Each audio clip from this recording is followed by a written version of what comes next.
অসীম এই মহাবিশ্ব, তার অগাধ শূন্যতায় আমাদের এই যত সামান্য বেঁচে থাকা, তবুও তো সুখ দুঃখ আর বিষাদের এক অদ্ভুত মায়া, যা যুগ যুগ ধরে গড়ে তোলে সভ্যতার চিরন্তন ভাঙা গড়ার খেলা।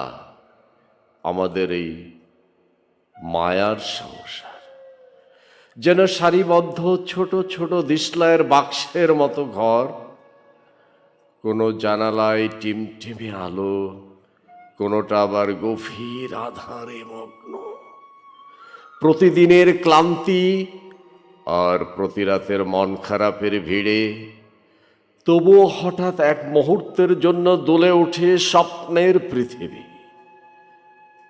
সেখানে কোনো হিংসে নেই, নেই কোনো বিষাক্ত বিদ্বেষ। উঁচু নিচু সংকীর্ণ তফাত মুছে গেছে সেই দিগন্তে।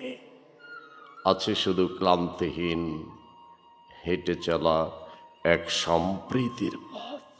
অথচ ইদানিং বিশ্বে ঘটে যাওয়া রাক্ষসী ঘটনায় চমকে ওঠে মানবতা। হৃদয় বিদীর্ণ করে প্রশ্ন জাগে, এইটুকু ছোট্ট অস্তিত্ব, তবু কেন মানুষের মনে এত ক্ষুদ্রতা, কেন এত সংকীর্ণতা? বেদনার্ত হৃদয় ইতিহাসের দেওয়ালে কান পাতি, শুনতে পাই পরিবর্তনের পদধ্বনি। হেমন্তর শেষে ওই যে হিমেল হাওয়া ধেয়ে আসে, সেও তো ফুরিয়ে যায় ভোরের কুয়াশার বলয় ছিন্ন করে। আধার ফুড়ে এগিয়ে আসে বসন্ত, আর ভোরের প্রথম কিরণে জেগে ওঠে আমার শাশ্বত রাঢ় বঙ্গ। আলোর বন্যায় ধুয়ে যায় সব গ্লানি। অস্তিত্বের এই ছোট্ট ঘরে আবার নতুন করে জ্বলে ওঠে আলো।